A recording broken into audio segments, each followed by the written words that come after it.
Rainbow Dash vs. Chair by 6D Pegasus.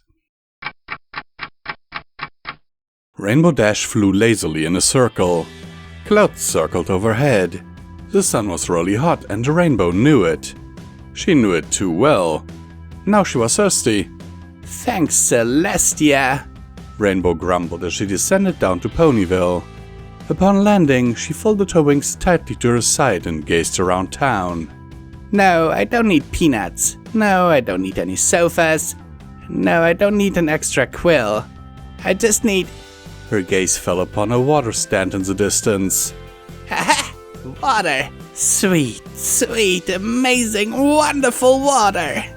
Rainbow's tongue lolled out of her mouth in pure desire to quench her thirst. She stretched her wings open and took off towards the... Bonk! "Ow! What's that?" Rainbow tumbled and rolled through the dirt before skidding to a stop. Quickly, she climbed back to her hoofs and glared back to what had just tripped her. A green, unoccupied lawn chair sat completely undisturbed. "Who put his lawn chair in the middle of the freaking street?" All the other town's ponies glanced awkwardly at each other, some shuffling on their hoofs and others backing away, trying to hide themselves from her piercing gaze. "Well, it was me, Rainbow." Rainbow blinked in surprise. What? Who said that?" "I did." Rainbow looked down and, to her horror, realized the voice was coming from the lawn chair. Its disembodied voice seemed to come from everywhere and nowhere at once. "That's right, Rainbow. I am the dark force of Nidjafek, and I seek to destroy all of Equestria. However, my banishment has left me in a weakened state.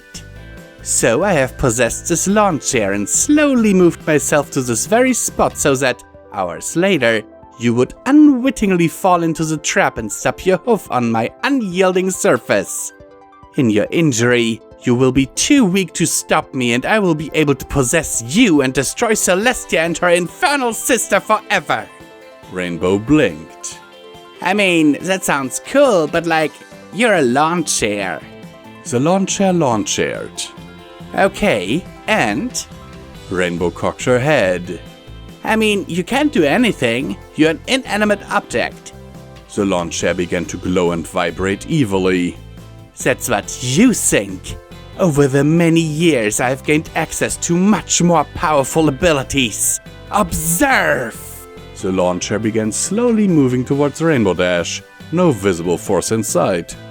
Against all likelihoods, the chair inched closer and closer, all the while the evil force laughed maniacally as, "Okay, nice, you can move by yourself.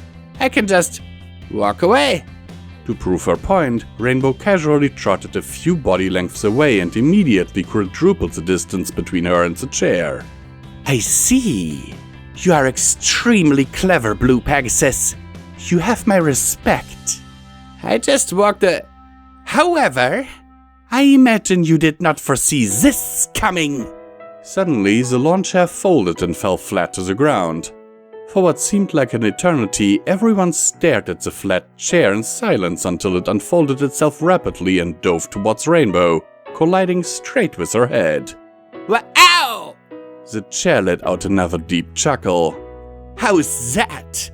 You thought you could get away, but you didn't think I could actually leap using the folding mechanics of this prison. Now there's nowhere you can hide, nowhere you can run, where I can't follow you. You are doomed." Rainbow scuffed awkwardly on her hoofs. "Well, tremble in fear. There's nothing you can do to stop me." Rainbow unfurled her wings and took to the air, bringing herself to a hover at about 2-story building's height off the ground. She peered down curiously at the chair. "Get back down here!" Rainbow scoffed. "What? Now you want me to come down? Yes, this is cheating!" Rainbow roared in laughter. "Cheating?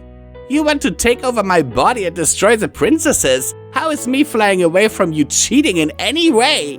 This isn't even a game!" The chair sat there menacingly. "Uh-huh. What is that even supposed to mean?" "Rainbow!" Rainbow's ears perked and she looked to the right to see a familiar white unicorn rushing over to her. Taking care to avoid the menacingly evil lawn chair, she returned to the ground near her friend. Hey Rarity, what's up? You need to marry me right now. Rainbow blinked in confusion. Marry you? We're not even dating. Rarity fell to her hind legs and latched onto Rainbow desperately. You have to. I don't have enough bits to pay my taxes unless I file jointly with a partner. And you're my only hope. Rainbow laughed. Really, Rares? For taxes? I'd love to help you, but not like that. You must! Rarity leaned in a little closer and brought her voice down to a whisper. I know you spent an exceedingly high amount of bits this week on Daring Do merchandise, and you haven't done your taxes either. Believe me, darling, I do my research. Rainbow's eyes shrank to pinpricks. How do you know? Whatever, I'll figure something out. But I'm not going to enter a lifelong binding and affectionate agreement with you just to avoid a single year of slightly missed taxes. I won't have time for the Wonderbolts. The chair flopped uselessly in the distance as it tried to slowly close the distance. You cannot escape me, Blue Pony! I will devour your... Rainbow put a hoof up to shush the spirit. Not helping. Go away! Rainbow turned back to Rarity. And don't you have a crush on Tenderhoof anyways? Rarity glanced to the side. No, I got over him. Rainbow raised an eyebrow. Then why do I see Spike occasionally carry in new pictures of him to your boutique? He does not... that is completely false. Because I want you. I love you, Rainbow Dash. Rarity dived crazily for Rainbow, her lips puckered, but Rainbow quickly roundhouse kicked her to the ground. I am going to eat your soul! Rainbow moved to shush the spirit again, but then an idea flashed through her mind. Oh, I got it, Rares! She dragged the barely conscious Rarity over to the lawn chair, which continued to sit there. Rarity, you marry the weird lawn chair spirit thing and file your taxes jointly with him. And, chairperson, you can take over Rarity's body through marriage, because that's pretty much what marriage is, isn't it? Both chair and unicorn snapped up. That is not... Rainbow clapped her hoofs together to silence them. Perfect! I'll get. Now I need that water. She opened her wings and took off for the water fountain, leaving Rarity and the chair to stare at each other. Eventually, Rarity began blushing. So, Mr. Lawn Chair, what do you like to do on summer days? The lawn chair began to answer, but Rainbow was too far away to hear. Finally, at long last, she reached the water fountain.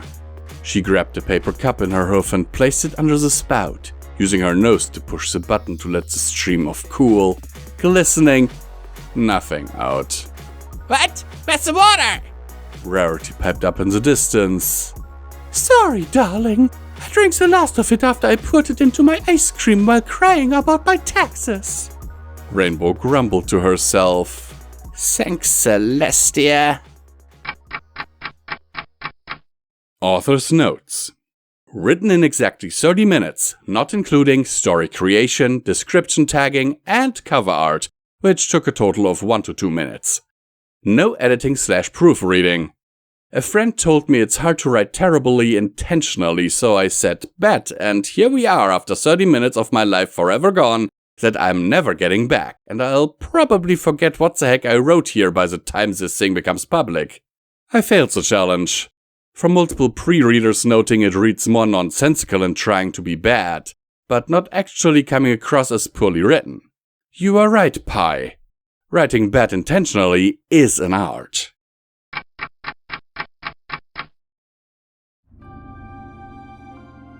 We here at Pony&Wolf Productions thank these amazing patrons of ours for their monthly support, without which all of this would not be possible. We sincerely appreciate it, and every dollar helps, is needed, and will be used to keep us going to produce audiobooks for your continued enjoyment. It is, now more than ever, important that you support your favorite creators if possible, due to YouTube changing in a way that is not very friendly to content creators. Especially small content creators, like us. In recent months, the names you see on screen have enabled Midnight and Visual Pony to keep going and only having to sell off part of their belongings to not end up on the street. As an incentive for everyone, Visual Pony has broken a vow and has promised to read and record Fallout Equestria, Murky number 7, should the monthly support reach $1,500. To be clear, this is the absolute minimum amount needed to keep the apartment and all bills paid without starving, while a production of this size is ongoing.